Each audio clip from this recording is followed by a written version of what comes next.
நானும் என்னோட ஹஸ்பண்டும் ஆஸ்திரேலியா மெல்பர்ன்ல இருக்கிற என்னோட பொண்ணு வீட்டுக்காக வெக்கேஷனுக்கு போயிருக்கோங்க. நாங்க வரப்போறோம்னு தெரிஞ்ச உடனே என் பொண்ணு கொண்டு வரதுக்காக ஒரு பெரிய லிஸ்ட் அனுப்பியிருந்தாங்க. அதுல ஃபர்ஸ்ட் என்ன போட்டிருந்தாங்கன்னா, நிகழ்மகிழோட பீட்ரூட் மால்ட்டும், செவ்வாழை மால்ட்டும் எடுத்துட்டு வாங்கன்னு சொல்லிட்டு. லாஸ்ட் டைம் அவங்க இந்தியா வரும்போது நான் வாங்கி வச்சிருந்தேன் நிகழ்மகிழோட பீட்ரூட் மால்ட், செவ்வாழை மால்ட். என்னுடைய பேரனுக்கு பீட்ரூட் மால்ட் போட்டு கொடுத்தேன்.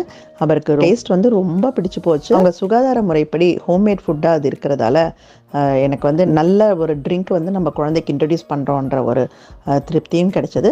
செவ்வாழை மால்ட் எங்கள் வீட்டில் எல்லாருமே குடிக்கிறாங்க. டேஸ்ட்டும் பிடிக்குது, இம்யூன் சிஸ்டமும் டெவலப் ஆகுது. ஸோ இதை நாங்கள் ரெகுலராக எடுத்துக்கிறோம். வீட்டுக்கு பக்கத்தில் இருக்க பார்க்குக்கு கூட்டிகிட்டு போவோங்க எங்கள் பேரனை. போகும்போதே நான் மால்ட் ட்ரிங்க் கலந்து ஒரு குட்டி ஃப்ளாஸ்கில் ஊற்றி எடுத்துகிட்டு போயிடுறேன். அவர் அங்கே போய் நல்லா விளையாடிட்டு அதை குடிச்சிடுறாரு. எனக்கும் ஹாப்பி, அவருக்கும் ஹாப்பி. நீங்களும் ட்ரை பண்ணலாமே.